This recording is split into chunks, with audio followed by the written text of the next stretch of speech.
भगवद गीता अध्याय 18। नमस्कार दोस्तों, भगवद गीता के आखिरी अध्याय में पहले तो अर्जुन के प्रश्नों के उत्तर दिए जाएंगे और फिर उसके बाद श्री कृष्ण गीता के लाभ बताएंगे।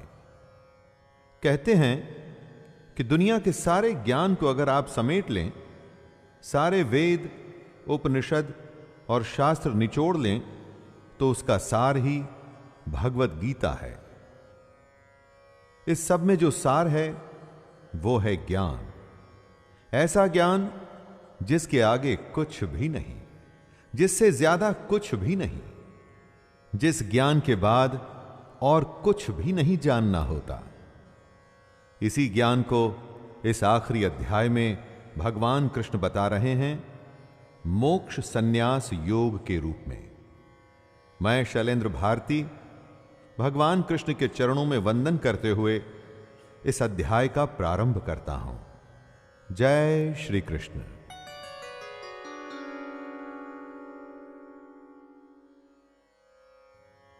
संन्यासस्य महाबाहो तत्त्वम् इच्छामि वेदितुं त्यागस्य च ऋषिकेश पृथक् केशै निषूदन।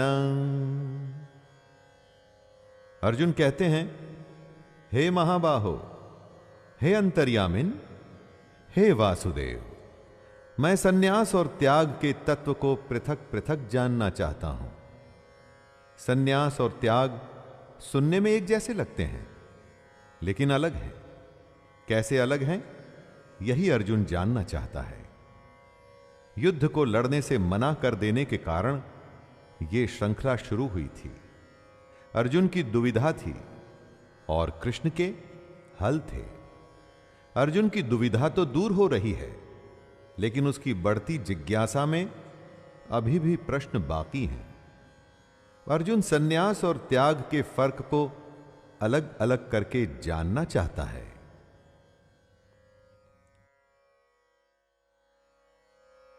श्री भगवानुवाच काम्यानां कर्मणां न्यासं सन्यासं कवयो विदुः सर्वकर्म फलत्यागं प्राहुस्त्यागं विचक्षणः। कितने ही बुद्धिमान लोग अपने काम करने वाले कर्मों को छोड़ने को, यानी कि सांसारिक जीवन में नौकरी करना, विवाह करना, धन कमाना आदि के त्याग को ही सन्यास समझते हैं। कुछ दूसरे बुद्धिमान लोग सब कर्मों के फल के त्याग को त्याग मानते हैं। कर्मों के फल के त्याग से यहां मतलब हुआ कि इस लोक और परलोक की संपूर्ण कामनाओं का त्याग। बुद्धिमानों में दो मान्यता होती है दोस्तों। एक के अनुसार अपने सांसारिक जीवन को त्याग देना ही सन्यास है, और दूसरी मान्यता कहती है कि अपना सब कुछ करते हुए अपने कर्मों के फल को त्याग देना ही त्याग है। त्याज्यं दोषवदित्येके कर्म प्राहुर्मनीषिणः यज्ञदान तपः कर्म न त्याज्यमिति चापरे। कई बड़े बड़े विद्वान ऐसा मानते हैं कि कर्म खुद ही दोष युक्त है, इसलिए त्यागने के योग्य है। मतलब कोई भी कैसा भी कर्म हो तो उसमें दोष तो होगा ही, इसलिए हर कर्म त्याग देने के ही लायक है। ऐसी हालत में तो फिर सन्यास ही एक उपाय बचता है। जबकि कई दूसरे विद्वान का ऐसा कहना है कि यज्ञ, दान और तप जैसे कर्म त्यागने योग्य नहीं है। यज्ञ, दान और तप से तो परमात्मा का रास्ता खुलता है। इन्हीं को त्याग देंगे तो भगवान तक कैसे पहुंचेंगे? इसीलिए कई विद्वान ऐसा मानते हैं कि यह कर्म त्यागने लायक नहीं। निश्चयं शृणु मे तत्र त्यागे भरत सत्तमा त्यागो हि पुरुष व्याघ्र त्रिविधः संप्रकीर्तितः। त्याग और सन्यास का अगर शाब्दिक अर्थ देखा जाए तो एक ही है। इसीलिए अर्जुन अपनी शंका दूर करने के लिए दोनों में भेद बताने को कहता है। कृष्ण अलग अलग विद्वानों के अलग अलग मत के बारे में बताते हुए अर्जुन से कहते हैं, हे पुरुष श्रेष्ठ अर्जुन, सन्यास और त्याग इन दोनों में से पहले त्याग के विषय में तू मेरा निश्चय सुन, क्योंकि त्याग सात्विक, राजस और तामस भेद से 3 प्रकार का कहा गया है। यज्ञ और तप की तरह त्याग के भी 3 भेद होते हैं। इन 3 प्रकारों को सुन कि त्याग क्या है, तभी तू इसे अच्छी तरह से समझ सकेगा। यज्ञदान तपः कर्म न त्याज्यं कार्यमेव तत् यज्ञोदानं तपश्चैव पावनानि मनीषिणाम्। कृष्ण कहते हैं कि यज्ञ, दान और तप जैसे कर्म त्यागने नहीं चाहिए, बल्कि ये तो करने के योग्य आवश्यक कर्तव्य हैं। उस पुरुष को बुद्धिमान माना जाता है जो इस ज्ञान को पा चुका है कि उसको अपने सारे कर्म बिना फल और आसक्ति के करने हैं। और ऐसे बुद्धिमान पुरुष खुद को पवित्र करने के लिए ही यज्ञ, दान और तप करते हैं। तो ऐसे में इनका त्याग कैसे किया जा सकता है? अलग विद्वानों के अलग मतों में से कृष्ण सही बात को बताते हुए कहते हैं, यज्ञ, दान और तप जैसे कर्मों को त्यागना नहीं चाहिए।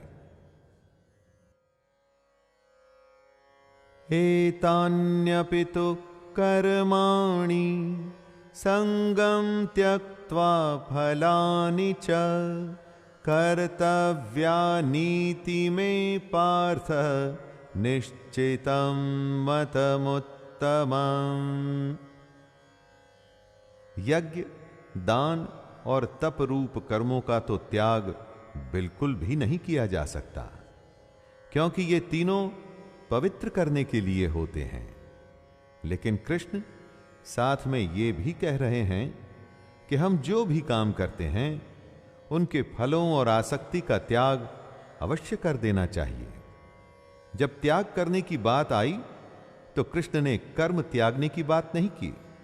उन्होंने कहा कि उसके फल और उससे पैदा होने वाली आसक्ति को त्यागना है।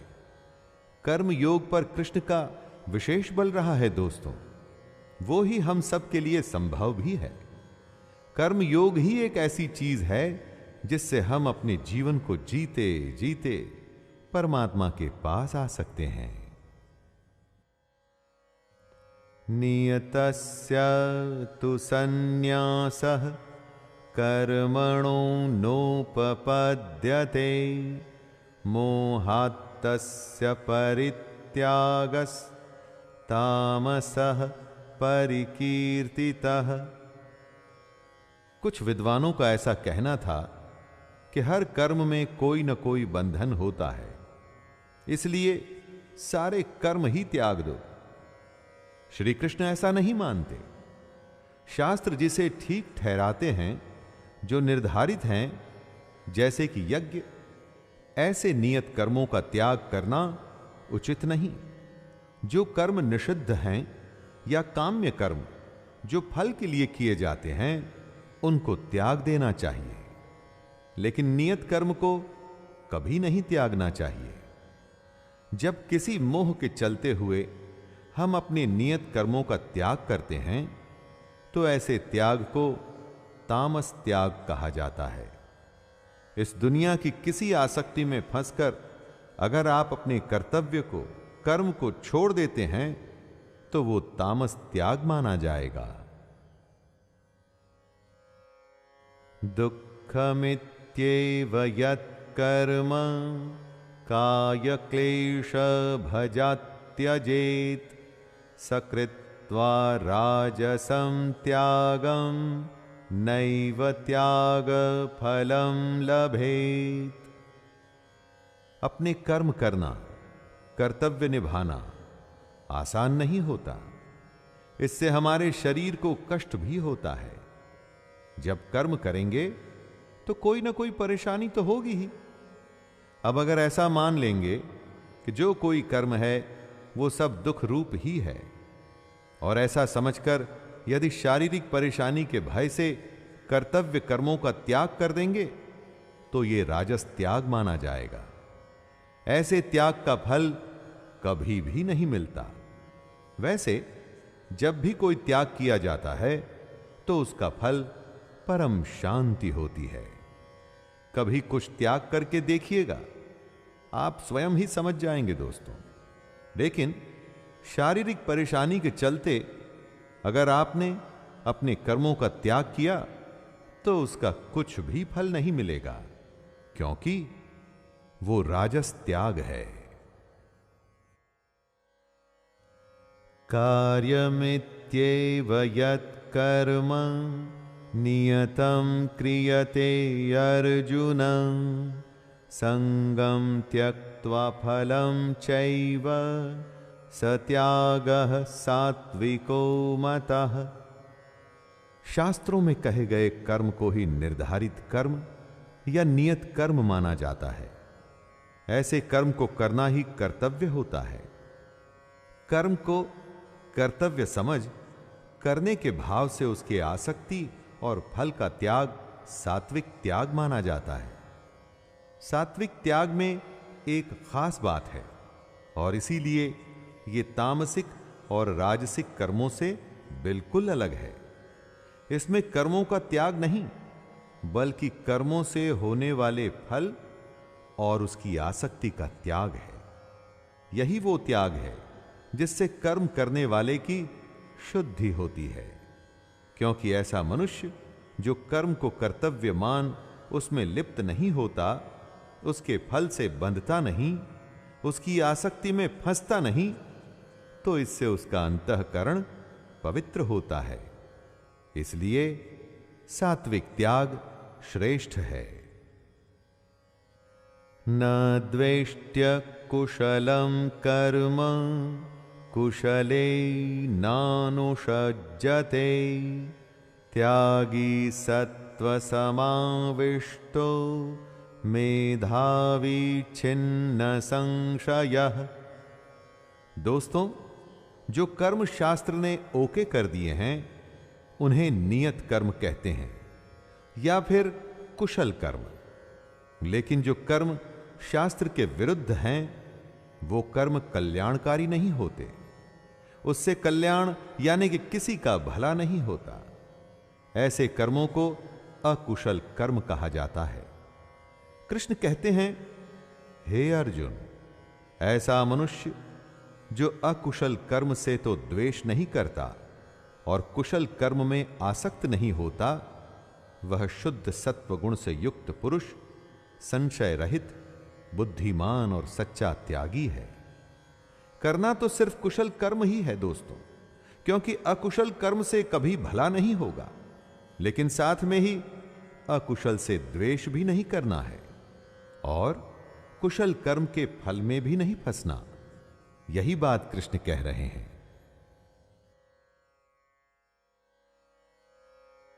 न हि देहभृता शक्यं त्यक्तुं कर्माण्यशेषतः यस्तु कर्म फलत्यागी स त्यागेत्यभिधीयते।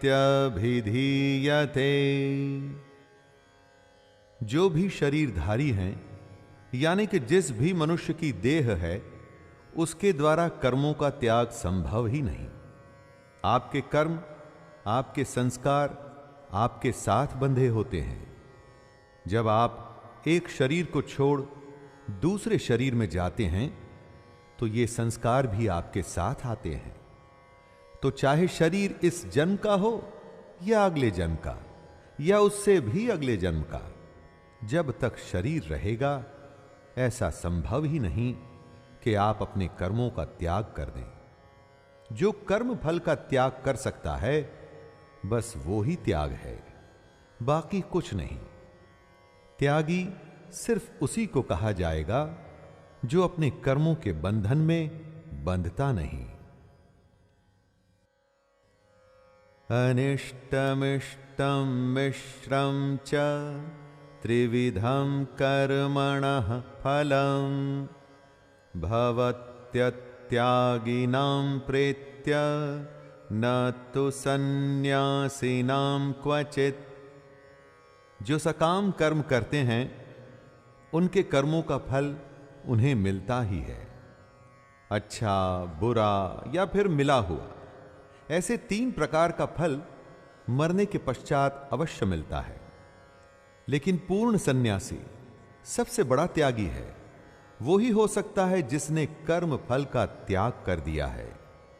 कर्म फल का त्याग कर देने वाले मनुष्यों के कर्मों का फल किसी काल में भी नहीं होता, और जब ऐसा होता है तो इसका अर्थ है कि वो मनुष्य जन्म के फेरे से बच गया है। उसी को परम धाम मिलेगा, और इसी को ही शुद्ध सन्यास कहते हैं। गेरुए वस्त्र पहनकर अगर दुनिया की वस्तुओं में लगाव है ना दोस्तों, तो वो सन्यास नहीं माना जाता और ना ही त्याग माना जाता है।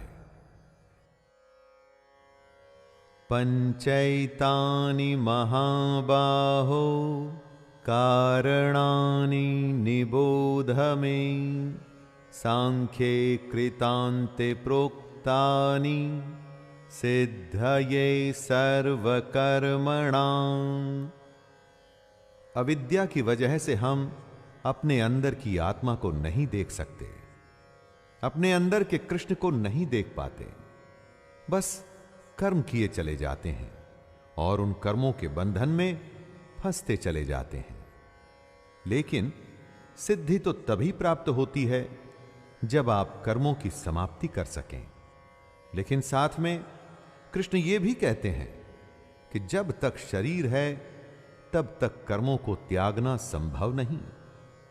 इसी उलझन को दूर करने के लिए कृष्ण संपूर्ण कर्मों की सिद्धि के लिए 5 उपाय बता रहे हैं, और ये 5 उपाय सांख्य शास्त्र में कहे गए हैं, वही कृष्ण बता रहे हैं। अधिष्ठानं तथा कर्ता करणं च पृथग्विधम् विविधाश्च पृथक् चेष्टा दैवं चैवात्र पंचमम्। 5 उपाय जो सांख्य शास्त्र में कहे गए हैं, उन्हें बताते हुए कृष्ण कहते हैं, पहला है अधिष्ठान, यानी कि करने वाले का शरीर, जहां इच्छा, द्वेष, सुख और ज्ञान की अभिव्यक्ति होती है।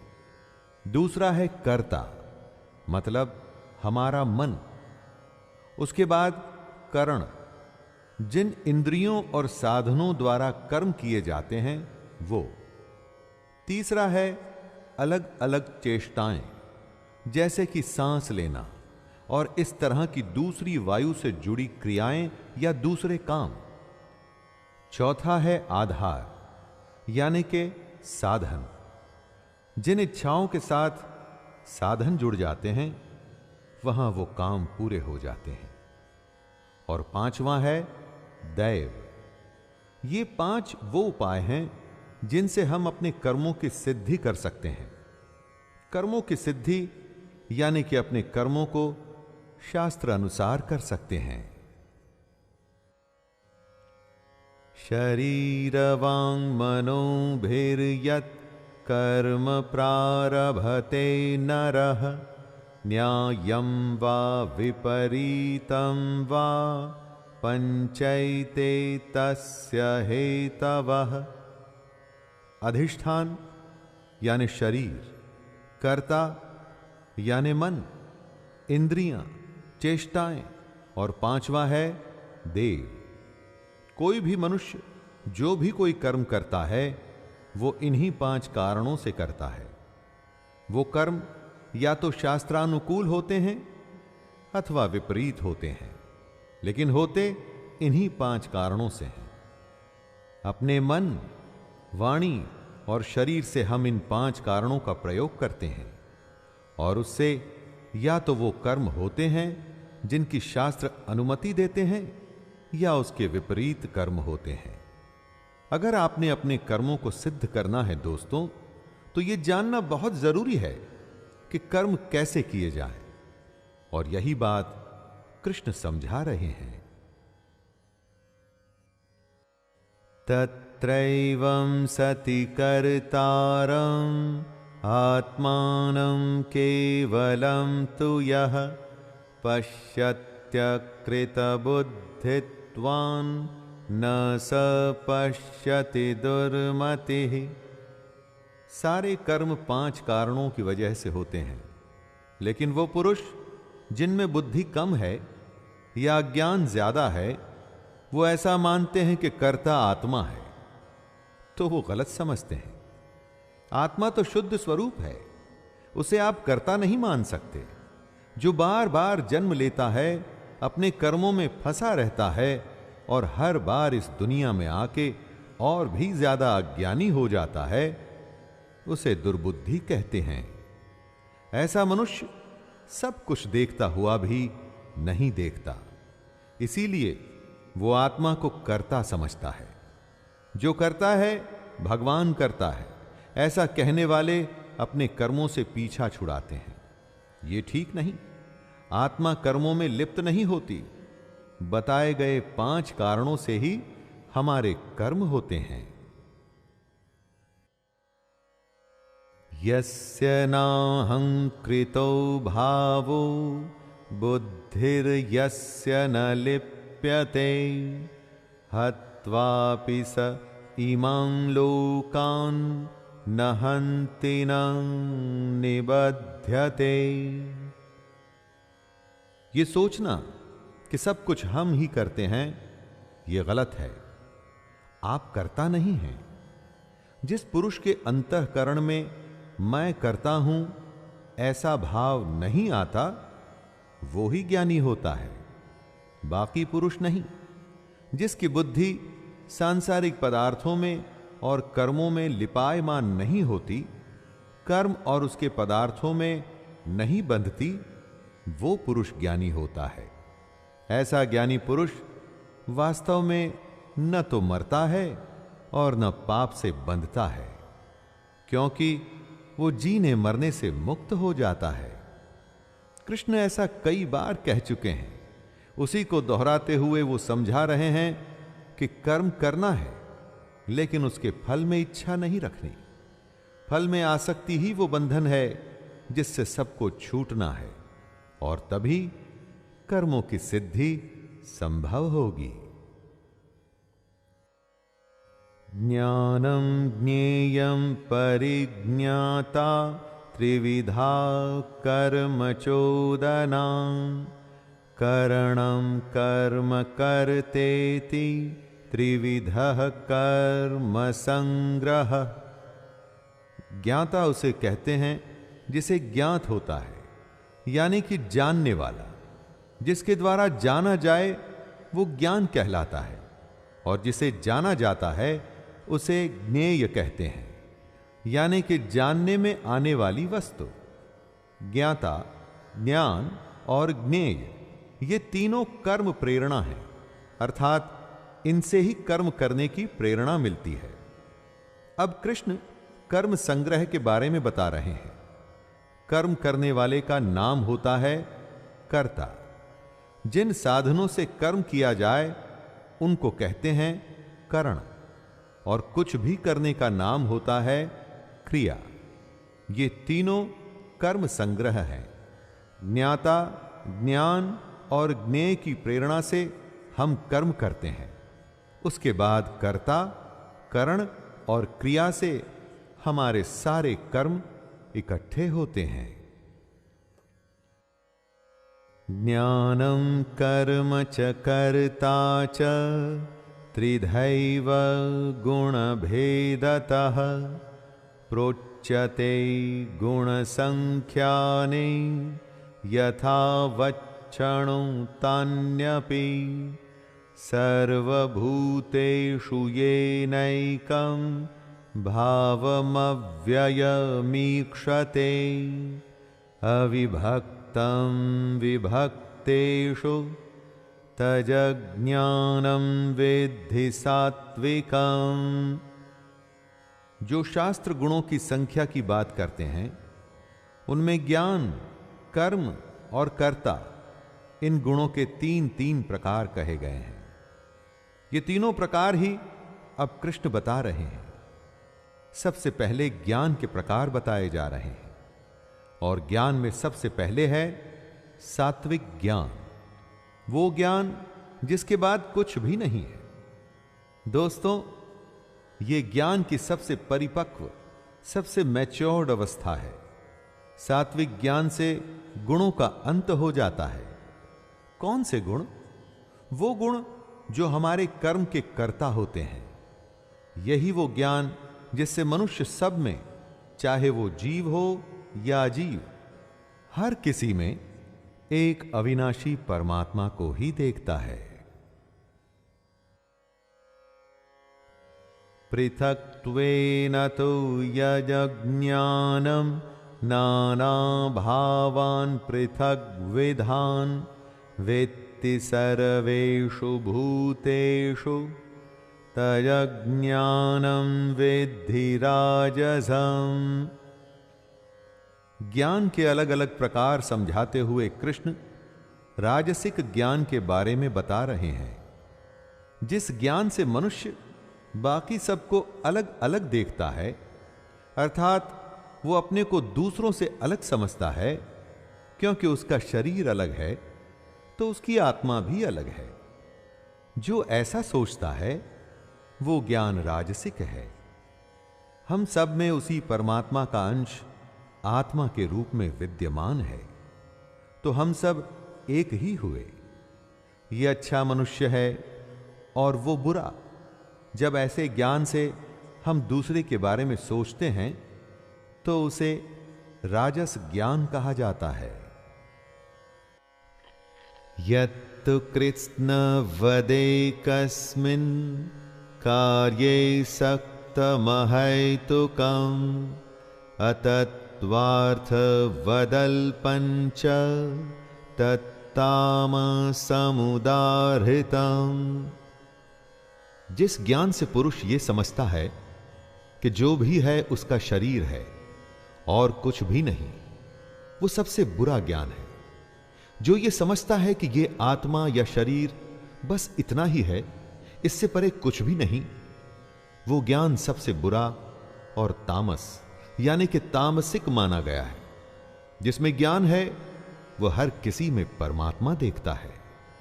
ऐसे ज्ञान से ही पता चलता है कि सब कुछ ब्रह्म है। चल अचल सब कुछ ब्रह्म से ही आया है।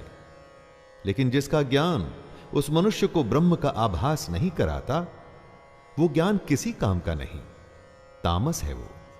ऐसा ज्ञान युक्ति रहित और तत्वार्थ से भी परे होता है, जिसमें ना युक्ति होती है और ना ही कोई तत्व।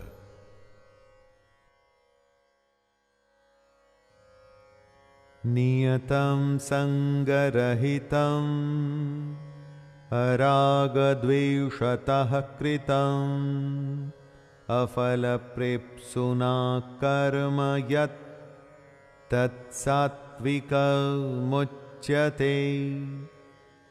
अब कृष्ण कर्म के अलग अलग प्रकार बता रहे हैं। कृष्ण कह रहे हैं, हे अर्जुन, जो कर्म शास्त्र विधि से नियत किया हुआ और कर्तापन के अभिमान से रहित हो तथा फल न चाहने वाले पुरुष द्वारा बिना राग द्वेष के किया गया हो, वह सात्विक कहा जाता है।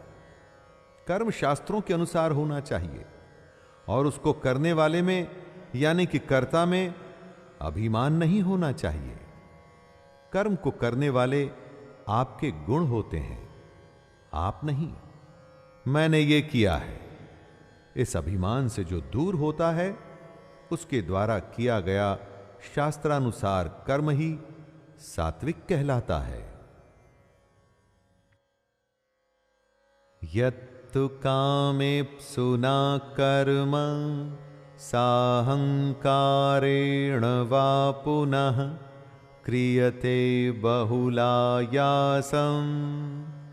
तद्राजसमुदाहृतं। मान लीजिए कि कर्म शास्त्र के अनुसार है, नियत है और निर्धारित भी है, जैसा कि कृष्ण कहते हैं, लेकिन उसके करने वाले में अहंकार है और यह कर्म भोगों की चाह के लिए किया जा रहा है, तो ऐसा कर्म राजसिक माना जाता है। कर्म तो यह पुरुष भी वो ही कर रहा है जो सात्विक कर्म करने वाले ने किया, लेकिन इस कर्म को करने में अहंकार आ गया। करने के पीछे उद्देश्य भोगों की चाह है, फल की इच्छा है, इसीलिए यह कर्म सात्विक नहीं माना जाएगा, चाहे इस कर्म में कितना ही परिश्रम क्यों न किया गया हो, लेकिन उसके बावजूद भी इसको राजसिक ही माना जाएगा। अनुबंधम क्षयं हिंसां मनवेक्ष्य च पौरुषं मोहादारभ्यते कर्म यत्तामसमुच्यते। बिना सोचे समझे जो कर्म किया जाता है उसका क्या?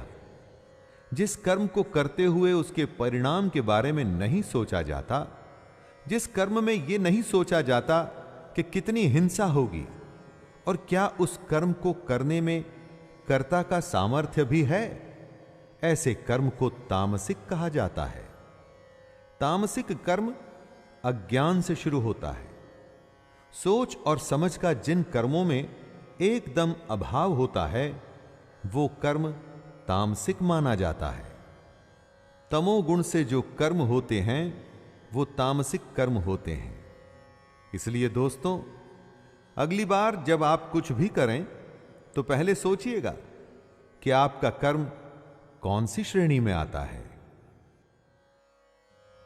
मुक्त संगो नहं वादी धृत्युत्साह समन्वितः सिद्धय सिद्धयो निर्विकारः कर्ता सात्विक उच्यते। कृष्ण कर्ता के रूपों को समझा रहे हैं। कर्ता यानी कि करने वाला। सबसे पहले सात्विक कर्ता, जो कर्ता संग रहित है अर्थात आसक्ति से रहित है, जो कर्म करते हुए घमंड में बड़ी बड़ी बातें नहीं करता, वो कर्ता जिसमें धैर्य भी है और उत्साह भी, ऐसा कर्ता सात्विक माना जाता है। सात्विक कर्ता काम के पूरा होने पर ना तो खुश होता है और ना ही उदास होता है। ऐसे कर्ता के गुण सात्विक होते हैं दोस्तों, क्योंकि योगी की परिभाषा भी तो यही है ना, ना खुश और ना ही दुखी। सात्विक कर्ता बस अपने कर्म को कर्तव्य की तरह करता है, बिना डींगे हांके और बिना खुश और दुखी हुए। रागी कर्म फल प्रेप्सुर लुब्धो हिंसात्मको शुचिः हर्ष शोकान्वितः कर्ता राजसः परिकीर्तितः। जिस कर्ता में आसक्ति है यानी कि मोह है और वो कर्म करते हुए उसके फल को चाहता है, वो राजसिक कर्ता माना जाता है। राजसिक कर्ता की पहचान होती है उसका लोभ। वो सब कुछ लालच में आके करता है। दूसरों को कष्ट देने में उसे परेशानी नहीं होती, जो न अंदर से ही शुद्ध होता है और ना ही बाहर से। जो बहुत ज्यादा खुश होता है या बहुत ज्यादा दुख में रहता है, वो राजसिक कहलाता है। जब मोह में आके किसी लालच यानी कि कर्म के फल के लिए कर्म किया जाता है, जहां दूसरे की परेशानी को न सोच के बस अपना काम निकाला जाता है, तो या तो खुशी होती है या दुख, और ऐसा करने वाले को ही राजसिक कर्ता कहा जाता है।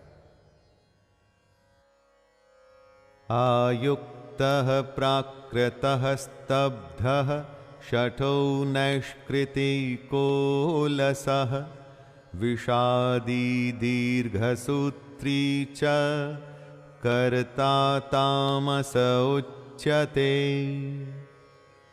अब कृष्ण समझा रहे हैं तामसिक कर्ता को। जैसा कि नाम से समझ में आता है, तामसिक कर्ता यानी कि नाश करने वाला। जो मनुष्य काम के लिए अयुक्त है, मतलब कि ठीक नहीं है, जिसमें शिक्षा की कमी है, जो घमंडी और धूर्त है, वो ही तामसिक कर्ता माना जाता है। तामसिक कर्ता दूसरों की जीविका यानी लाइवलीहुड का नाश करने वाला होता है। दोस्तों, ऐसा कर्ता शोक करने वाला, एक नंबर का आलसी और दीर्घ सूत्री होता है। दीर्घ सूत्री उसे कहते हैं जो आज की बात को कल पे टालता है और बस टालता ही जाता है। खुद को देखिए, अपने लोगों को और दोस्तों को देखिए और सोचिए कि आप कौन से कर्ता हैं। बुद्धिर्भेदं धृतेश्चैव गुणतस्त्रिविधं शृणु प्रोच्यमानमशेषेण पृथकत्वेन धनंजय। ज्ञान, कर्म और कर्ता के भेद बताने के बाद अब कृष्ण बुद्धि और धृति के गुणों के अनुसार उनके 3 प्रकार के भेद बता रहे हैं। हमारे चित्त में बुद्धि भी होती है और धृति भी। बुद्धि तो आप जानते ही हैं, जिससे कि आप लोग सोचते हैं, समझ को ग्रहण करते हैं, और धृति यानी कि धारण करने की शक्ति, खुद को रोकने की शक्ति। बुद्धि और धृति में बड़ा गहरा संबंध है। जब आप खुद को रोक सकेंगे, अपने पर नियंत्रण कर सकेंगे, तभी तो बुद्धि को कोई विचार अच्छा लगेगा। या फिर जब विचार आ गया, तब उसको अमल में लाने के लिए, इंद्रियों का विषय बनाने के लिए हमें खुद पर नियंत्रण करना पड़ता है। प्रवृत्तिं च निवृत्तिं च कार्याकार्ये भयाभये बंधं मोक्षं च या वेति बुद्धि सा पार्थ सात्विकी। इस श्लोक में कृष्ण सात्विक बुद्धि को समझा रहे हैं। जो बुद्धि प्रवृत्ति मार्ग और निवृत्ति मार्ग का भेद समझाती है, वो सात्विक है। प्रवृत्ति मार्ग यानी कि गृहस्थ में रहते हुए फल और आसक्ति को त्याग देना, और बुद्धि का केवल लोक शिक्षा के लिए इस्तेमाल करना। और निवृत्ति मार्ग होता है जब देहाभिमान को त्याग कर संसार से विरक्त हो, बस परमात्मा को सोचते हुए विचरना। ज्यादातर ऋषि मुनि निवृत्ति मार्ग को ही अपनाए हुए हैं। इसी तरह से जो बुद्धि कर्तव्य और अकर्तव्य को, भय और अभय को तथा बंधन और मोक्ष को असल में जानती है, उनके यथार्थ को जानती है, वह बुद्धि सात्विकी कहलाती है। यया धर्मं धर्मं च कार्यं चाकार्यमेव च अयथावत् प्रजानाति बुद्धिः सा पार्थ राजसी। जो बुद्धि धर्म और अधर्म भेद नहीं कर पाती, वो बुद्धि राजसी कहलाती है। शास्त्र जिसके लिए हां कहते हैं, वो धर्म होता है, और जिसके लिए मना करते हैं, वो अधर्म होता है। बुद्धि ही इन दोनों में फर्क बताती है, और जो बुद्धि फर्क नहीं बता पाती, संदेह में रहती है, वो राजसी होती है। इसी तरह से राजसिक बुद्धि कर्तव्य और अकर्तव्य का भी अंतर नहीं जानती। जो बुद्धि आपको यह बता ही नहीं पाती कि आपका कर्म सही है या गलत, जो जीवन का कल्याण कर दे वही धर्म है, कर्तव्य है, और जो जीवन को बंधन में डाल दे वो अधर्म है। बुद्धि ही इन दोनों में भेद करती है, और जो नहीं कर पाती वह बुद्धि राजसी है।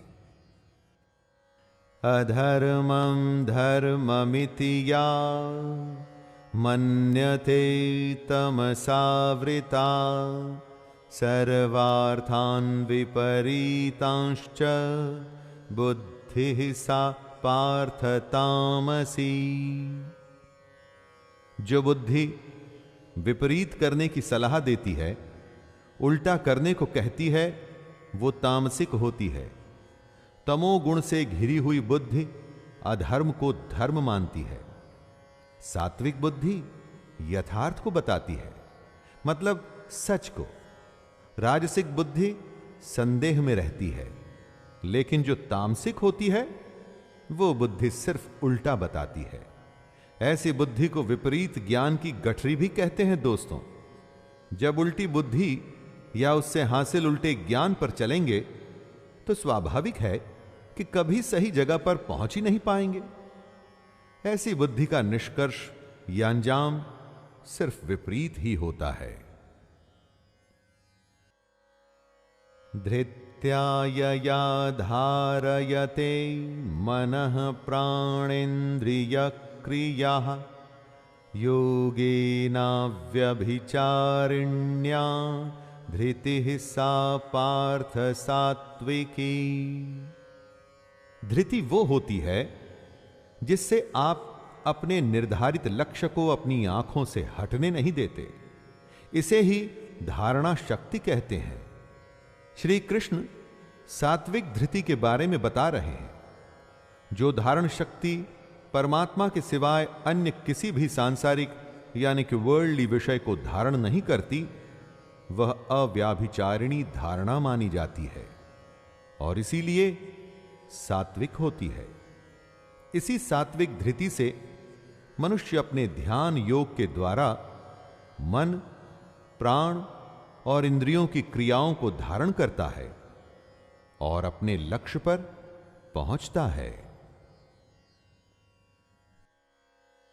यया तु धर्म कामार्थान् धत्या धारयतेऽर्जुन प्रसंगेन फलाकांक्षी धृतिः सा पार्थ राजसी।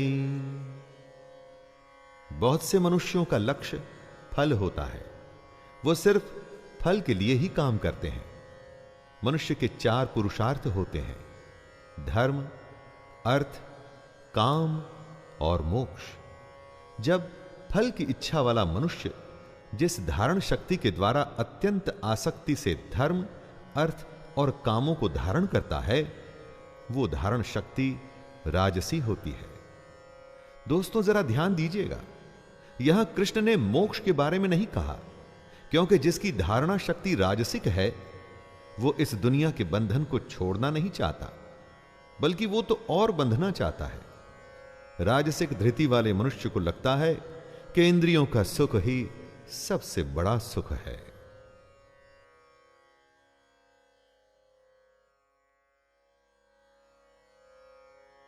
यया स्वप्नं भयं शोकं विषादं मदमेव च न विमुञ्चति दुर्मेधा धृतिः सा पार्थ तामसी। कितने ही लोग होते हैं जिन्हें हम बुरा मानते हैं दोस्तों। दुष्ट, विलन, अलग अलग नामों से बुलाते हैं उनको। उनके बारे में कृष्ण कहते हैं, हे पार्थ, दुष्ट बुद्धि वाला मनुष्य जिस धारण शक्ति के द्वारा निद्रा, भय, चिंता और दुख को तथा उन्मत्तता को भी नहीं छोड़ता, अर्थात धारण किए रहता है, वह धारण शक्ति तामसी है। अब समझिए दोस्तों कि क्यों कोई दुष्ट अपनी दुष्टता छोड़ता नहीं, क्योंकि उसकी धारणा शक्ति ही तामसिक है। नींद, शक, चिंता और पागलपन को जो धारण किए रहता है, जो इनके अधीन है, वो भला अपनी दुष्टता को कैसे छोड़ेगा? सुखम त्विदानीं त्रिविधम शृणु मे भरतर्षभ, अभ्यासाद्रमते यत्र दुःखान्तं च निगच्छति, यत्तदग्रे विषमिव परिणामे मृतोपमं, तत्सुखं सात्विकं प्रोक्तम् आत्मबुद्धि प्रसादजम्। दोस्तों, इन 2 श्लोक में कृष्ण सुख को डिफाइन कर रहे हैं, उसके प्रकार बता रहे हैं। जब हम छोटे थे तो क्या पढ़ने में हमारा मन लगता था? नहीं। लेकिन बड़े होकर अब जब उसी पढ़ाई से हम अपना जीवन चलाते हैं, तब जाके उस पढ़ाई का मोल समझ में आता है। उसी तरह से सांसारिक विषय में फंसे हुए पुरुष को परमात्मा के भजन, उसका ध्यान, सेवा आदि का अभ्यास शुरू शुरू में अच्छा नहीं लगता, विष लगता है, पढ़ाई करते हुए बच्चे की तरह। लेकिन बाद में यही भगवान का भजन, उसका ध्यान अमृत हो जाता है। जब उस परमात्मा की प्राप्ति होती है, जिस सुख में साधक दुखों के अंत को प्राप्त हो जाता है, जो सुखों दुखों का अंत कर देता है, ऐसा सुख जो आरंभ काल में यद्यपि विष के तुल्य प्रतीत होता है, परंतु परिणाम में अमृत के तुल्य है, वह सुख सात्विक होता है। विषयेन्द्रिय संयोग्याद् दत्तदग्रे मृतोपमं, परिणामे विषमिव तत्सुखं राजसं स्मृतम्। जो सुख पहले विष लगे और बाद में अमृत, और जो दुखों का अंत करे, वो सात्विक होता है। और जो सुख विषय और इंद्रियों के संयोग से हो, यानी कि हमारी दुनिया के सारे सुख, वो राजसिक होते हैं। इन सुखों की पहचान है कि पहले पहले तो ये अमृत के जैसे लगते हैं, बड़ा आनंद आता है जब आप धन कमाते हैं, नाम कमाते हैं, फिर उस धन और नाम के लिए काम करते हैं। लेकिन बाद में ये अमृत विष बन जाता है, जब अर्जित किए हुए बल, वीर्य, बुद्धि, धन, उत्साह और परलोक का नाश होता है। विषय और इंद्रियों के संयोग से होने वाले सुख के परिणाम को विष के तुल्य कहा गया है। इसीलिए यह सुख राजस कहा गया है। यदग्रे चानुबंधे च सुखं मोहनमात्मनः, निद्रालस्य प्रमादोत्थं तत्तामसमुदाहृतम्। निद्रा, आलस्य और प्रमाद में कई मनुष्यों को बड़ा सुख मिलता है, बहुत आनंद आता है, और शुरू में ही नहीं, अंत तक वो इस सुख को ही सब कुछ मानते हैं। ऐसा सुख तामसिक होता है। जो सुख भोग काल में तथा परिणाम में भी आत्मा को मोहित करने वाला है, ऐसा निद्रा, आलस्य और प्रमाद से उत्पन्न सुख तामस कहा गया है। आलस तमोगुण का धर्म है। आलसी मनुष्य बस टालता है, कभी कुछ करता नहीं, और इसी में उसे सुख मिलता है। ऐसे पुरुष इतने आलसी होते हैं कि सोचने की भी कोशिश नहीं करते, उसमें भी उन्हें आलस आता है, और इसी में उन्हें सुख भी मिलता है। इस तरह का सुख है तो विष, लेकिन शुरू और अंत में अमृत लगता है, और उसी को तामसिक कहते हैं।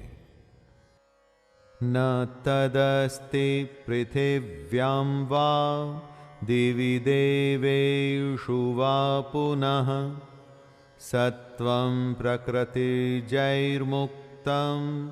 यदेभिः स्यात् त्रिभिर्गुणैः। सत, रज और तम, इन 3 गुणों में सब समाया है। दोस्तों, कृष्ण ने हमें अपने आत्मनिरीक्षण यानी कि सेल्फ एनालिसिस के लिए ही ज्ञान, कर्म, कर्ता, बुद्धि और धृति का भेद बताया है। अपने काम, अपनी समझ, अपने मन के बारे में सोच के हम ये जान सकते हैं कि ये तीनों में से कौन सी श्रेणी में आते हैं। कृष्ण कहते हैं कि पृथ्वी में या आकाश में अथवा देवताओं में ऐसा कोई भी प्राणी नहीं जो प्रकृति से उत्पन्न इन 3 गुणों से रहित हो। सब कुछ इन 3 गुणों से ही परिभाषित होता है। अपने अस्तित्व को पहचानने के लिए कृष्ण ने ऐसा रामबाण तरीका बताया है जिसके बाद आप अपने हर अज्ञान को मिटा सकते हैं, अपने को पहचान कर बेहतर हो सकते हैं और निश्चय कर सकते हैं कि आपके लिए ये दुनिया अच्छी है या वो दुनिया। ब्राह्मण क्षत्रिय विषां शूद्राणां च परन्तप कर्माणि प्रविभक्तानि स्वभाव प्रभवैर्गुणैः। दोस्तों, हमारे देश की सबसे बड़ी समस्या है जाति प्रथा, और वो इसलिए जो कृष्ण ने कहा वो हमने कभी समझा ही नहीं और बस अपनी बनाई हुई रूढ़ियों में फंस के रह गए। अब जरा ध्यान से सुनिए कि कृष्ण क्या कह रहे हैं। हे परंतप, ब्राह्मण, क्षत्रिय और वैश्यों के तथा शूद्रों के कर्म स्वभाव से उत्पन्न गुणों द्वारा विभक्त किए गए हैं। आपका जो स्वभाव है उससे आपका कर्म होगा। जैसा आपका कर्म होगा वैसी आपकी जाति होगी। जिस परिवार में आप पैदा हुए हैं उस परिवार का नाम आपकी जाति डिसाइड नहीं करता। दोस्तों, आपके गुण ये फैसला करते हैं कि आप क्या हैं। इसीलिए गुण के आधार पर कर्म के 4 विभाग बांटे गए हैं। शमोदमस्तपः शौचं क्षान्तिरार्जवमेव च ज्ञानं विज्ञानमास्तिक्यं ब्रह्म कर्म स्वभावजम्। कौन से ऐसे गुण हैं जो आपको ब्राह्मण मानते हैं? जरा ध्यान देके सुनिएगा। अंतःकरण का निग्रह करना यानी कि मन को सब ओर से हटाकर एक जगह केंद्रित करना, इंद्रियों को नियंत्रण में रखना, अपने धर्म के लिए कष्ट सहना, बाहर भीतर से शुद्ध रहना, दूसरों के अपराधों को क्षमा करना ब्राह्मण के गुण हैं। ब्राह्मण के हर काम में सरलता और सादगी होती है। मन, इंद्रिय और शरीर को सरल रखना, वेद, शास्त्र, ईश्वर और परलोक आदि में श्रद्धा रखना, वेद शास्त्रों का अध्ययन, अध्यापन करना और परमात्मा के तत्व का अनुभव करना, ये सब के सब ही ब्राह्मण के स्वाभाविक कर्म हैं। शौर्यं तेजो धृतिर्दाक्ष्यं युद्धे चाप्यपलायनं दानमीश्वर भावश्च क्षात्रं कर्म स्वभावजम्। अब जानिए कि क्षत्रिय के क्या गुण होते हैं। सबसे पहला गुण है शूरवीरता। जो शूरवीर नहीं है, जो युद्ध में वीरता से लड़ने को तैयार ही नहीं, उसे आप कैसे क्षत्रिय मानेंगे? शूरवीर होने के अलावा क्षत्रिय में तेज होना चाहिए, धैर्य होना चाहिए। अगर संयम नहीं होगा तो आप युद्ध में ज्यादा समय टिक नहीं पाएंगे। क्षत्रिय को चतुर भी होना पड़ेगा। युद्ध में सिर्फ लड़ाई नहीं होती, कूटनीति का, रणनीति का भी प्रयोग होता है। क्षत्रिय के सबसे बड़े गुणों में से एक है युद्ध में न भागना।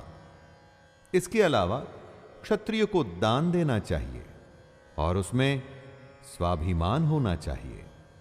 ये सब के सब ही क्षत्रिय के स्वाभाविक कर्म हैं। कृषि गौरक्ष वाणिज्यम वैश्य कर्म स्वभावजम परिचर्यात्मकं कर्म शूद्रस्यापि स्वभावजम। इस श्लोक में कृष्ण वैश्य और शूद्रों के बारे में बता रहे हैं। खेती, गौपालन अर्थात गाय पालना और क्रय विक्रय रूप सत्य व्यवहार वैश्य के स्वाभाविक कर्म माने गए हैं। कृष्ण कहते हैं क्रय विक्रय रूप सत्य व्यवहार यानी बिजनेस। जी हां दोस्तों, सच्चा बिजनेस वस्तुओं के खरीदने और बेचने में तौल, नाप और गिनती आदि से कम देना अथवा अधिक लेना अर्थात लेन देन में बेईमानी तथा झूठ, कपट, चोरी और जबरदस्ती से अथवा अन्य किसी प्रकार से दूसरों के हक को ग्रहण कर लेना सत्य व्यवहार नहीं होता। बिजनेस में यह सत्य व्यवहार वैश्य के स्वाभाविक कर्म है। शूद्र यानी जो अल्पज्ञ है, जिसमें ज्ञान की कमी है, जिसमें ज्ञान कम है, वो अपना उद्धार सिर्फ बाकियों की सेवा से ही कर सकता है। उसके लिए और कोई चारा नहीं। अगर आप अपना ज्ञान बढ़ाते नहीं तो आप शूद्र की श्रेणी में आएंगे और तब सबकी सेवा करना ही शूद्र का स्वाभाविक कर्म होगा। स्वे स्वे कर्मण्यभिरतः संसिद्धिं लभते नरः स्वकर्मनिरतः सिद्धिं यथा विन्दति तच्छृणु। आपके गुणों से आपके कर्म होते हैं और जो अपने अपने स्वाभाविक कर्मों में तत्परता से लगा हुआ होता है वो मनुष्य भगवत प्राप्ति रूप परम सिद्धि को प्राप्त हो जाता है। यहां पर सीख यह है दोस्तों कि सबको अपने स्वकर्म करने हैं, उसी में निरंतर लगे रहना है। अगर आप अपने स्वकर्म में लगे रहेंगे तो फिर आपको सिद्धि पाने से कोई नहीं रोक सकता।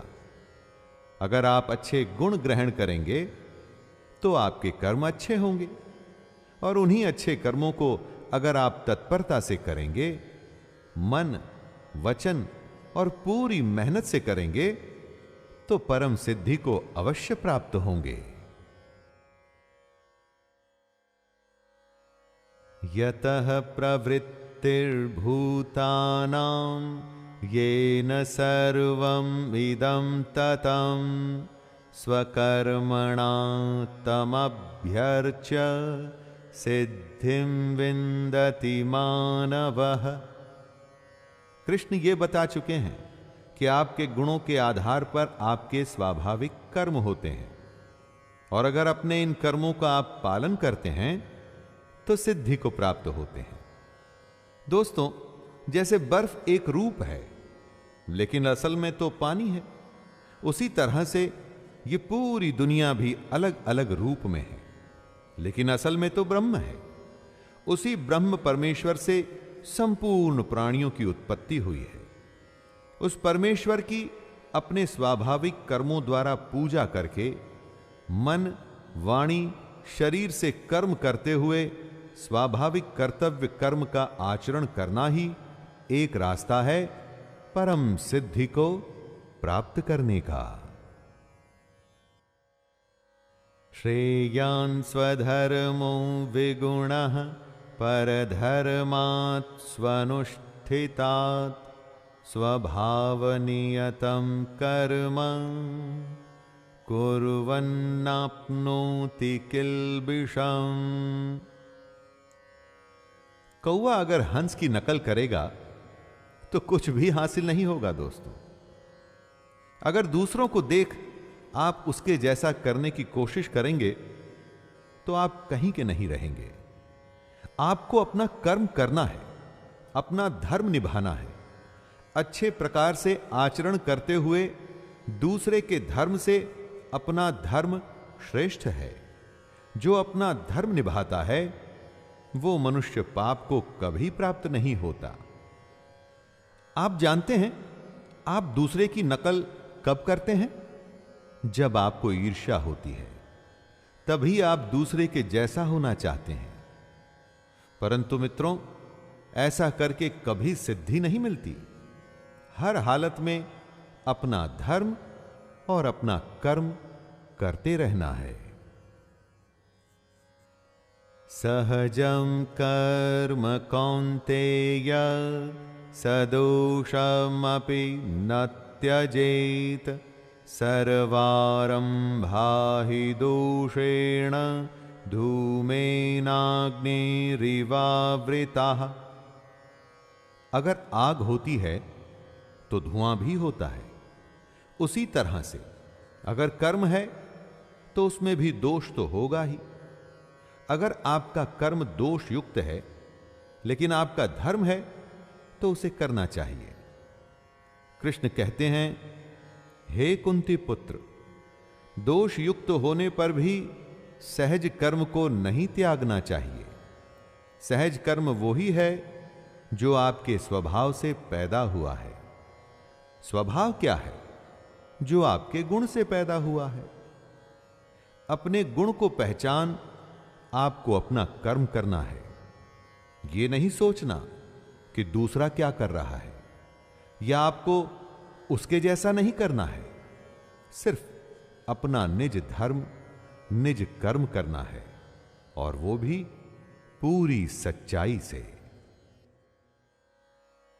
असक्त बुद्धि सर्वत्र जितात्मा विगत स्पृहः नैष्कर्म्य सिद्धिं परमां सन्न्यासेनाधिगच्छति। सांख्य योगी यानी कि सन्यासी कैसे ब्रह्म को प्राप्त होता है, उसी का उल्लेख कृष्ण इस श्लोक में कर रहे हैं। सबसे पहले सन्यासी को होना है सर्वत्र आसक्ति रहित बुद्धि वाला, यानी कि बच्चे, पत्नी, दुनिया, जिसकी किसी में भी आसक्ति नहीं, जो इन सब के मोह से मुक्त हो चुका है, वो जो स्पृहा रहित है, वो यानी कि जिसकी तृष्णा, प्यास खत्म हो चुकी है। अगर तृष्णा होती है तो आप फल के लिए कर्म करते हैं। इसीलिए सन्यासी को तृष्णा रहित होना है। और तीसरा, जिससे सन्यासी ब्रह्म को प्राप्त कर सकता है, वो जो अपना अंतःकरण यानी कि अपना मन जीत चुका है। ऐसा सन्यासी पुरुष सांख्य योग के द्वारा उस परम नैष्कर्म्य सिद्धि को प्राप्त होता है। नैष्कर्म्य सिद्धि यानी कि कर्म करते हुए भी कर्म न करने की स्थिति, जो कर्म योगियों को ही प्राप्त होती है। सिद्धिं प्राप्तो यथा ब्रह्म तथाप्नोति निबोध मे समासेनैव कौन्तेय निष्ठा ज्ञानस्य या परा। जब आपको कुछ मिल जाता है तो उसके बाद उस वस्तु की आवश्यकता खत्म हो जाती है। उसी तरह से सिद्धि होती है। जब आप सिद्धि पा लेते हैं तो उसके बाद आपके लिए कुछ भी प्राप्त करने के लिए रह नहीं जाता। मतलब जब आप अपने मन पर जीत पा लेंगे, अपनी इंद्रियों को वश में करके अपनी कामना और अपने मोह को खत्म कर लेंगे, तो फिर आप सिद्ध की श्रेणी में आएंगे दोस्तों। यही योग है। और जो ज्ञान योग से प्राप्त होता है वो सबसे बड़ा ज्ञान है। सांख्य योगी यानी कि सन्यासी के लिए सबसे बड़ी सिद्धि है नैष्कर्म्य सिद्धि, इस सिद्धि के बाद वो मनुष्य ब्रह्म को प्राप्त होता है। बुद्ध्या विशुद्धया युक्तो धृत्यात्मानं नियम्य च शब्दादीन् विषयान् त्यक्त्वा रागद्वेषौ व्युदस्य च विविक्तसेवी लघ्वाशी यत् वाक्कायमानस ध्यान योग परो नित्यं वैराग्यं समुपाश्रितः अहंकारं बलं दर्पं कामं क्रोधं परिग्रहं विमुच्य निर्ममः शांतो ब्रह्म भूयाय कल्पते। एक सन्यासी के लिए नैष्कर्म्य सिद्धि से ब्रह्म को प्राप्त करने की विधि क्या है, यही कृष्ण समझा रहे हैं। कर्म योगी तो निष्काम कर्म योग की स्थिति से ब्रह्म को प्राप्त हो जाता है, लेकिन सन्यासी जिसने सब कुछ त्याग दिया, उसका क्या? उस सन्यासी की बुद्धि विशेष रूप से शुद्ध होनी चाहिए, यानी कि वो बुद्धि जो सात्विक ज्ञान देती है। उसको हल्का, सात्विक और नियमित भोजन करने वाला होना चाहिए। सन्यासी जिसे एकांत पसंद है, जिसकी धारण शक्ति सात्विक है, वो सन्यासी जिसने अपना अंतःकरण और इंद्रियों को संयम में किया हुआ है, जिसने अपनी मन, वाणी और शरीर को वश में किया हुआ है, जिसने ऐसा वैराग्य या सन्यास ले रखा है कि न किसी से मोह है और न किसी से द्वेष, जिसने अपने अहंकार, बल, घमंड, काम और क्रोध का त्याग किया हुआ है और जो निरंतर ध्यान करता है, ऐसा ममता रहित सन्यासी ही शांति युक्त होता है और सच्चिदानंद घन ब्रह्म को प्राप्त होता है।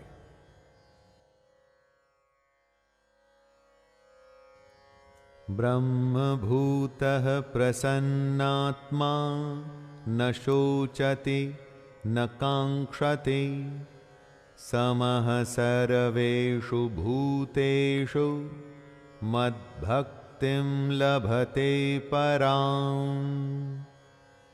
वो सांख्य योगी जो वैराग्य और सन्यास की सबसे बड़ी सिद्धि पा लेता है, वो उस ब्रह्म में ही केंद्रित रहता है। उसके ध्यान से वो कभी विचलित नहीं होता। ऐसा प्रसन्न मन वाला योगी न तो किसी के लिए शोक करता है और न किसी की आकांक्षा ही करता है। दोस्तों, सांख्य योगी की सबसे बड़ी भक्ति क्या होती है? सबसे बड़ी भक्ति को कृष्ण पराभक्ति कहते हैं और पराभक्ति के बारे में बताते हुए कहते हैं कि वो भक्ति जिसमें तत्व ज्ञान की पराकाष्ठा होती है, यानी कि जिसको जानने के बाद और कुछ जानना बाकी नहीं रहता। इसी पराभक्ति को ज्ञान की परानिष्ठा, परम नैष्कर्म्य सिद्धि और परम सिद्धि कहा जाता है।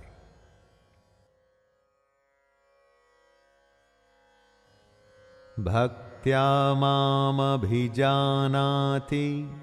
यावान्यश्चास्मि तत्त्वतः ततो मां तत्त्वतो ज्ञात्वा विशते तदनन्तरम्। पराभक्ति वो होती है जिसके बाद कुछ बाकी नहीं रह जाता। इस पराभक्ति का परिणाम होता है ज्ञान की पराकाष्ठा। कृष्ण कहते हैं कि यही वो पराभक्ति है जिसके द्वारा योगी मुझ परमात्मा को प्राप्त करता है। सांख्य योगी वो ही है जो अपनी भक्ति से कृष्ण जो हैं और जितना है उनको वैसे ही जान लेता है। कृष्ण के सत्य स्वरूप को जानना ही सबसे बड़ी भक्ति है। दोस्तों, कृष्ण को ठीक वैसा का वैसा तत्व से जान लेना ही भक्ति का परिणाम है।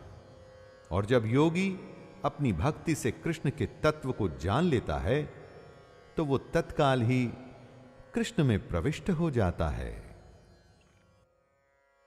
सर्वकर्माण्यपि सदा कुर्वाणो मद्व्यपाश्रयः मत्प्रसादादवाप्नोति शाश्वतं पदमव्ययम्। सांख्य योगी के लिए पराभक्ति से परमात्मा को प्राप्त करने का रास्ता बताने के बाद कृष्ण कह रहे हैं कि कर्म योगी कैसे उनको प्राप्त करता है। कर्म योगी का रास्ता आसान है, क्योंकि वो कृष्ण को अपने मन में रख के अपने सारे कर्मों को करता हुआ भी ब्रह्म को प्राप्त कर लेता है। जिस तरह से सांख्य योगी की पराभक्ति, उसकी ज्ञान निष्ठा उसको परम पद पर लेके जाती है, उसी तरह कर्म योगी का निष्काम कर्म भी उसको उसी गंतव्य पर लाता है। वो कर्म योगी जिसका एक ही आश्रय है, कृष्ण, ऐसा कर्मयोगी कृष्ण की कृपा से सनातन अविनाशी परम पद को प्राप्त हो जाता है। चेतसा सर्वकर्माणि मयि सन्न्यास्य मत्परः बुद्धियोगमुपाश्रित्य मच्चित्तः सततं भव। कर्मयोगी कैसे परम सिद्धि को प्राप्त होता है, उसी को दोहराते हुए कृष्ण बताते हैं कि कर्मयोगी को अपने सारे कर्मों को सच्चे मन से कृष्ण को अर्पण कर देने चाहिए। अपने कर्मों को कृष्ण को अर्पण करने के बाद उसको समबुद्धि रूप से योग में लग जाना चाहिए। योग वही है जो दुखों का अंत करता है। ऐसे योग में निरंतर अभ्यास करते हुए उस कर्म योगी के चित्त में सिर्फ कृष्ण ही होने चाहिए। कर्म जो किया वो कृष्ण को अर्पण किया, योग जो किया उसमें भी चित्त में कृष्ण ही हो। ऐसी स्थिति में आपकी पूरी जिम्मेदारी कृष्ण की हो जाती है। उसके बाद आप कृष्ण के और वो आपके। मच्चित्तः सर्वदुर्गाणि मत्प्रसादात् तरिष्यसि अथ चेत्त्वमहङ्कारान् न श्रोष्यसि विनङ्क्ष्यसि। जब आपके चित्त में कृष्ण होंगे तो फिर उनकी कृपा से आप समस्त संकटों को अपने आप ही पार कर जाएंगे। लेकिन यदि आप में अहंकार आ गया कि कर्मों का कर्ता तो मैं हूं, मैंने ये किया, मैंने वो किया, मैंने धन संपत्ति कमाई, मेरा दुनिया में इतना बड़ा नाम है, ऐसे अहंकार के बाद आप नष्ट होना तय है। कितने ही लोग शास्त्र को न मान अपने अहंकार के चलते मनमानी करते हैं, अपने अलग भगवान को भजते हैं, सिर्फ फल के लिए काम कर खुद को बुद्धिमान मानते हैं। ऐसे लोगों का नष्ट होना तय होता है दोस्तों। उनके संकट ही उनको खत्म कर देते हैं। यदहंकारमाश्रित्य न योत्स्य इति मन्यसे मिथ्यैष व्यवसायस्ते प्रकृतिस्त्वं नियोक्ष्यति। हमारे गुण, हमारा स्वभाव हमसे कर्म करवाते हैं और यही करता है। इसी को समझाते हुए कृष्ण कहते हैं, हे अर्जुन, जो तू अहंकार का आश्रय लेकर ये मान रहा है कि मैं युद्ध नहीं करूंगा, तो तेरा यह निश्चय मिथ्या है, क्योंकि तेरा स्वभाव तुझे जबरदस्ती युद्ध में लगा देगा।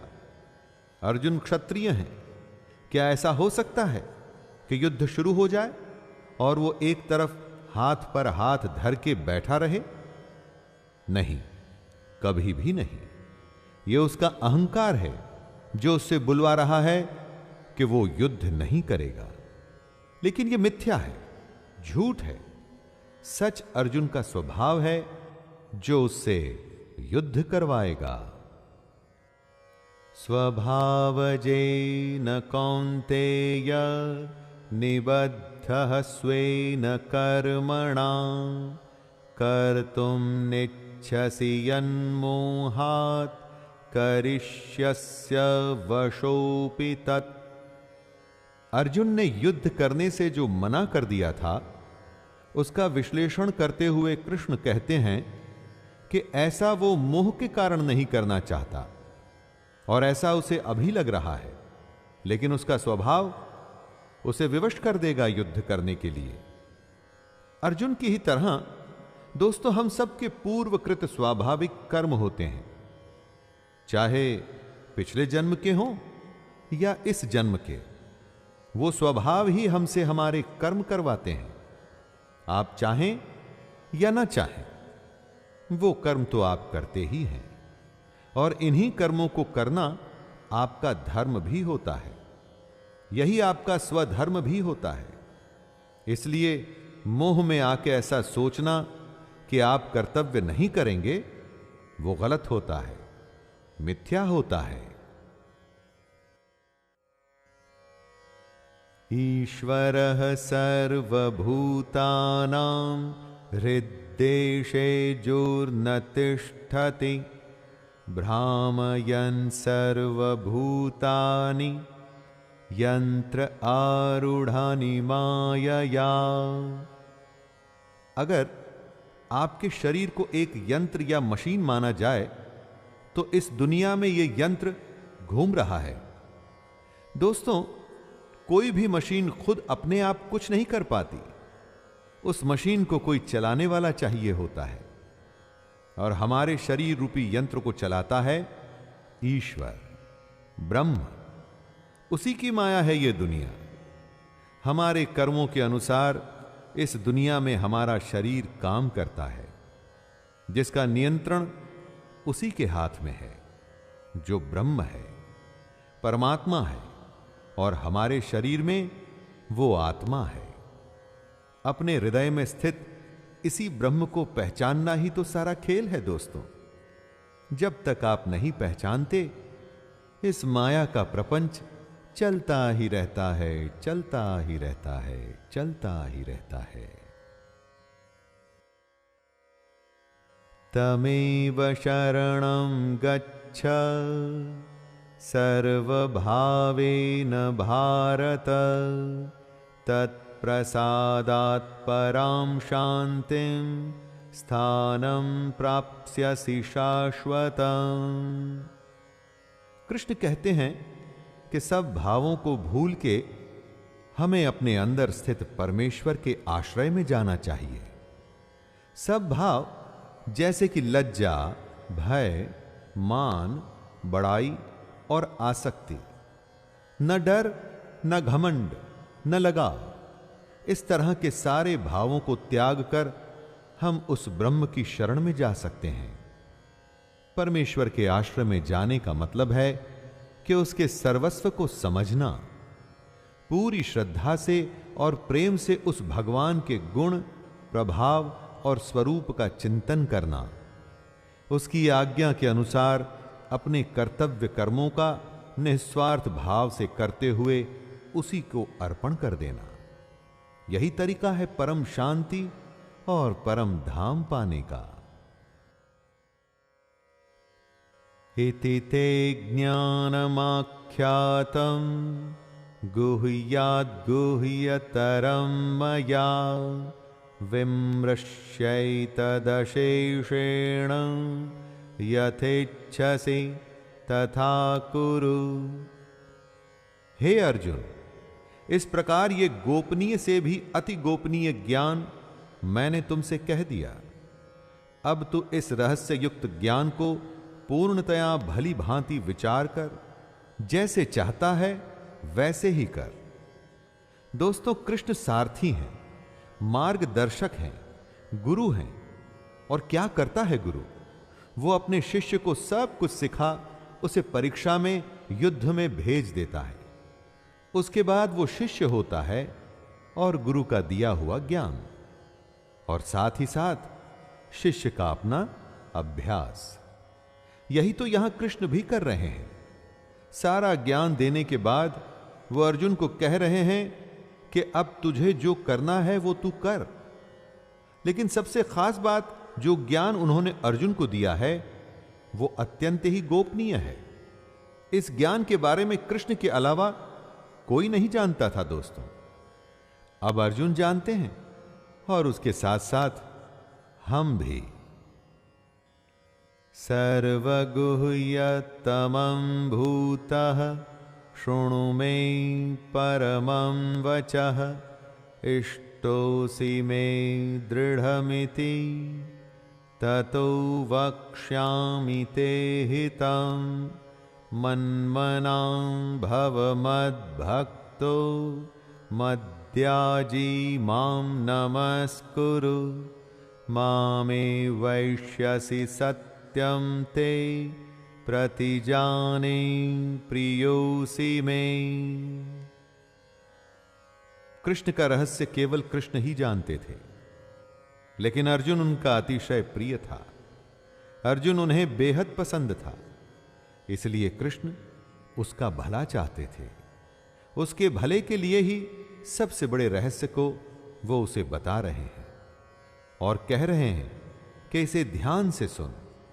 कृष्ण कहते हैं, हे अर्जुन, तू मुझ में मन वाला हो, मेरा भक्त बन, मेरा पूजन करने वाला हो और मुझको प्रणाम कर।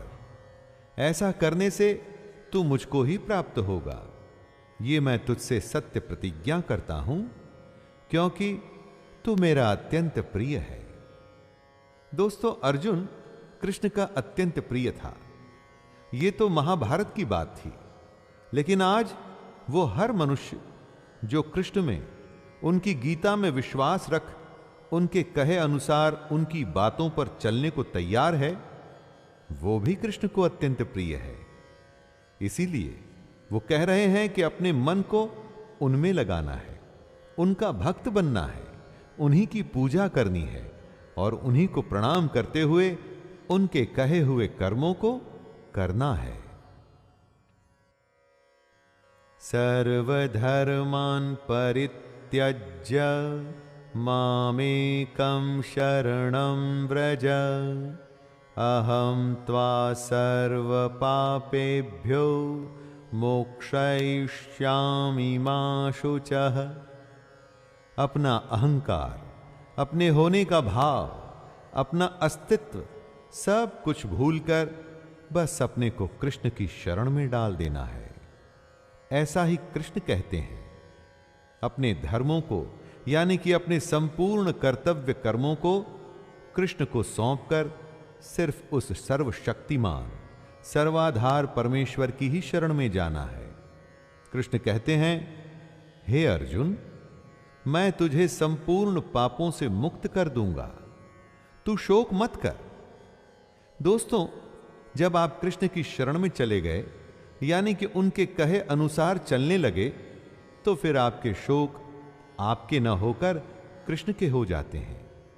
उनका यही कहना है कि वो हर शोक को दूर कर देंगे।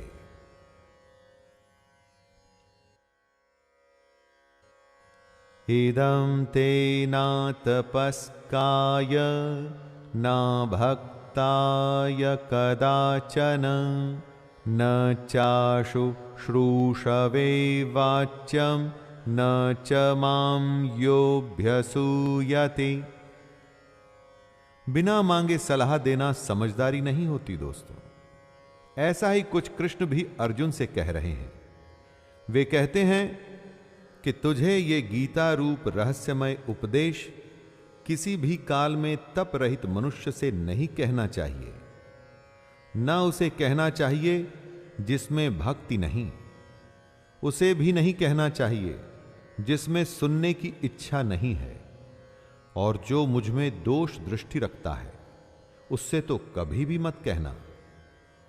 जो श्री कृष्ण के स्वरूप से इनकार करे उसे क्या कृष्ण की महिमा बता के फायदा होगा?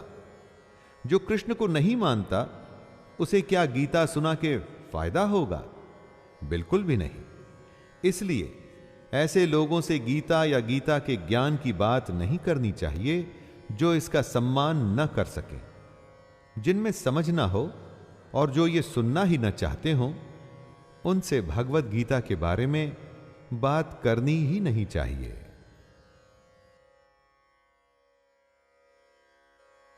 यैमं परमं गुह्यं मद्भक्तेष्वभिधास्यति भक्तिं मयि परां कृत्वा मामे वैष्यत्य संशयः।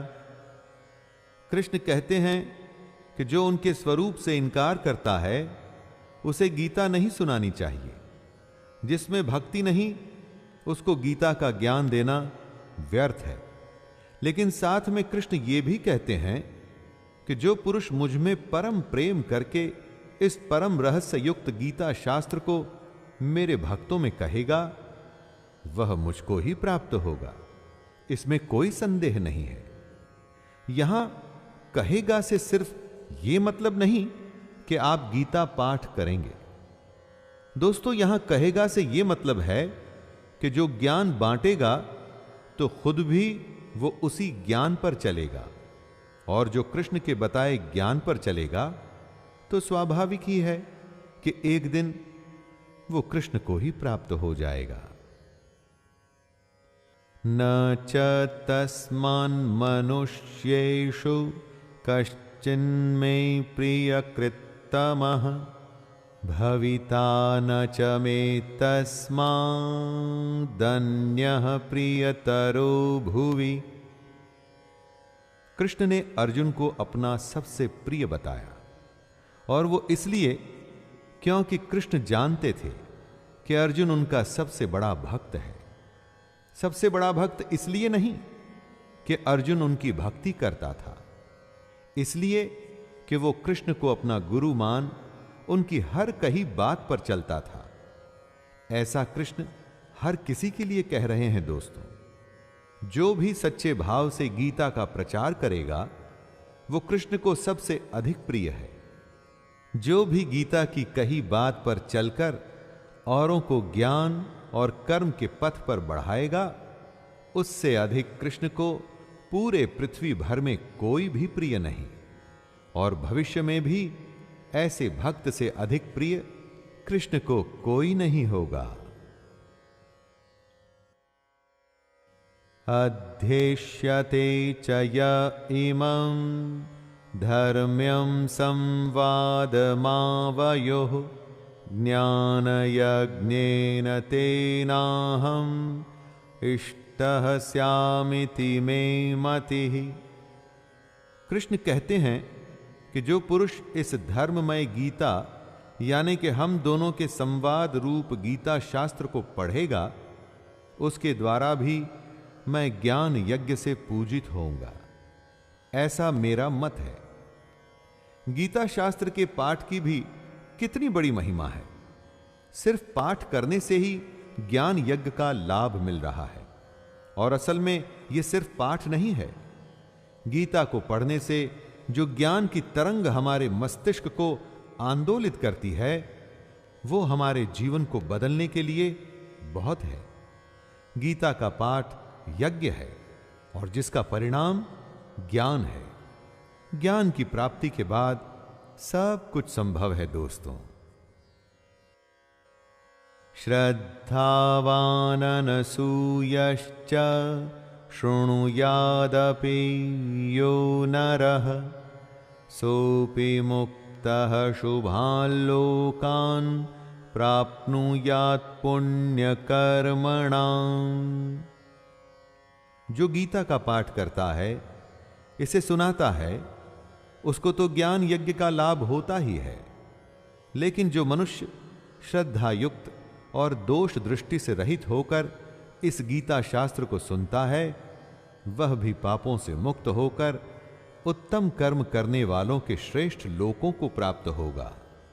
और यह इसलिए क्योंकि जो सुन रहा है वो अपने चित्त में इन उपदेशों को ग्रहण कर रहा है। जो किसी कारण गीता की कही बातों पर चलने में असमर्थ है, अगर वो इसको सुनता भी है तो भी कृष्ण को ही प्राप्त होता है। यहां पर सबसे बड़ी बात है गीता के ज्ञान को अपने अंदर समाहित करना। वो कर्म करके हो, सन्यास से हो या हरि गीता सुन के हो, हर हालात में कृष्ण आपके साथ ही हैं। कच्चिदेतच्छ्रुतं पार्थ त्वयैकाग्रेण चेतसा कच्चिदज्ञानसम्मोहः प्रनष्टस्ते धनञ्जय। अर्जुन उवाच नष्टो मोहः स्मृतिर्लब्धा त्वप्रसादान्मयाच्युत स्थितोऽस्मि गतसन्देहः करिष्ये वचनं तव। सबसे बड़े ज्ञान, सबसे गोपनीय ज्ञान जिसको आज तक किसी ने नहीं सुना था, ऐसे ज्ञान को बांटने के बाद कृष्ण अर्जुन से पूछते हैं, हे पार्थ, क्या इस गीता शास्त्र को तूने एकाग्र चित्त से श्रवण किया? हे धनंजय, क्या तेरा अज्ञान जनित मोह नष्ट हुआ? और इसी का उत्तर देते हुए अर्जुन कहते हैं, हे अच्युत, आपकी कृपा से मेरा मोह नष्ट हो गया और मैंने स्मृति प्राप्त कर ली है। अब मैं संशय रहित होकर स्थिर हूं, अतः आपकी आज्ञा का पालन करूंगा। दोस्तों, हमारे भारत की परंपरा थी स्मृति, यानी कि अपनी याद से ज्ञान आगे बांटा जाता था। इसीलिए अर्जुन कह रहे हैं कि उन्हें स्मृति प्राप्त हुई। इस स्मृति से, ज्ञान से उनका मोह नष्ट हुआ। इसी मोह के चलते अर्जुन ने अपने शस्त्र रख दिए थे और युद्ध करने से मना कर दिया था। लेकिन अब ज्ञान की प्राप्ति के बाद वो युद्ध करने को तैयार हैं। दर्पण पर से धूल हट गई है। अब यथार्थ सच्चाई स्पष्ट है और अर्जुन युद्ध के लिए तैयार हैं। संजय उवाच इत्यहं वासुदेवस्य पार्थस्य च महात्मनः संवादमिमं श्रौषम् अद्भुतं रोमहर्षणं व्यासप्रसादाच्छ्रुतवानि तद्गुह्यमहं परं योगं योगेश्वरात् कृष्णात् साक्षात् कथयतः स्वयं। संजय अपनी दिव्य दृष्टि से ये आंखों देखा हाल धृतराष्ट्र को सुना रहे थे। संजय कहते हैं, इस प्रकार मैंने श्री वासुदेव के और महात्मा अर्जुन के इस अद्भुत रहस्य युक्त रोमांचकारक संवाद को सुना। श्री व्यास जी की कृपा से दिव्य दृष्टि पाकर मैंने इस परम गोपनीय योग को अर्जुन के प्रति कहते हुए स्वयं योगेश्वर भगवान श्री कृष्ण से प्रत्यक्ष सुना, जो परम गोपनीय था। अब वो संजय की वजह से हम सब जान पाए। दोस्तों, सोचिए, अगर संजय ये सब देख और सुन नहीं पाते तो क्या कभी गीता का ज्ञान हमें मिलता? संजय कृष्ण को योगेश्वर कह रहे हैं, वो भी उनका असली स्वरूप जान चुके हैं। योगेश्वर यानी कि जो स्वयं योगी हो और दूसरों को भी योग प्रदान करने की शक्ति रखता हो। राजन् संस्मृत्य संस्मृत्य संवादमिममद्भुतं केशवार्जुनयोः पुण्यं हृष्यामि च मुहुर्मुहुः तच्च संस्मृत्य संस्मृत्य रूपमत्यद्भुतं हरेः विस्मयो मे महान् राजन् हृष्यामि च पुनः पुनः। संजय धृतराष्ट्र से कहते हैं, हे राजन, भगवान श्री कृष्ण और अर्जुन के इस रहस्य युक्त कल्याणकारक और अद्भुत संवाद को पुनः पुनः स्मरण करके मैं बार बार हर्षित हो रहा हूं।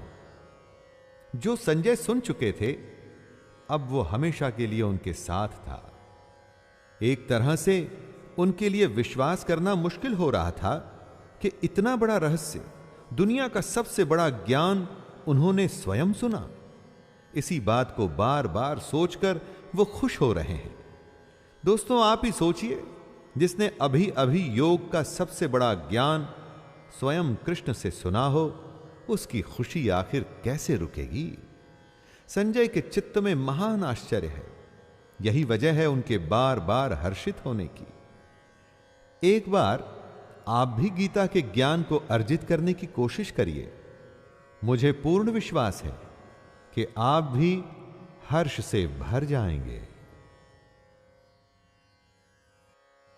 यत्र योगेश्वरः कृष्णो यत्र पार्थो धनुर्धरः तत्र शिर्विजयो भूतिर्ध्रुवा नीतिर्मतिर्मम।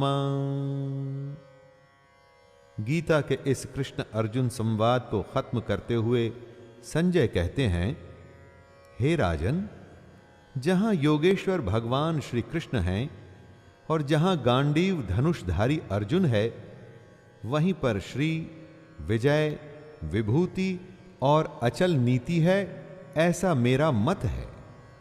संजय कह रहे हैं कि जहां भी कृष्ण होंगे और उनके साथ अर्जुन होंगे, वहां पर सम्मान, नीति और जीत का होना निश्चित है। दोस्तों, कहने का अर्थ है कि जहां कृष्ण का ज्ञान और अर्जुन की भक्ति होगी, जहां कृष्ण हमारे सारथी होंगे और हम अर्जुन के जैसे उनको मानने वाले होंगे, तो वहां हमारा सम्मान और हमारी विजय निश्चित है। तो दोस्तों, इस अंतिम श्लोक के साथ वो संवाद खत्म होता है जिससे बड़ा संवाद कहीं भी दुनिया में कभी नहीं हुआ। ज्ञान का ऐसा महासागर कभी भी ऐसे सिमट के नहीं आया है, और ऐसा ज्ञान जिससे बड़ा कुछ भी नहीं, जिसके बाद कुछ भी नहीं। और यह ज्ञान है कि ध्यान हमारा धनुष है, इंद्रियों की दृढ़ता गांडीव है और ध्यान करने वाला अर्जुन है। यानी कि हम सब अर्जुन हैं।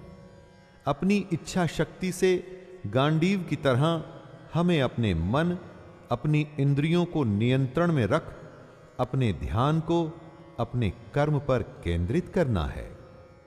हमें कर्म योगी बनना है और किसी भी युद्ध से मुंह न मोड़ते हुए उसे अपना कर्तव्य मान युद्ध करते रहना है। तो लीजिए दोस्तों, इसी के साथ मैं शैलेंद्र भारती आपसे विदा लेता हूं। जय श्री कृष्ण।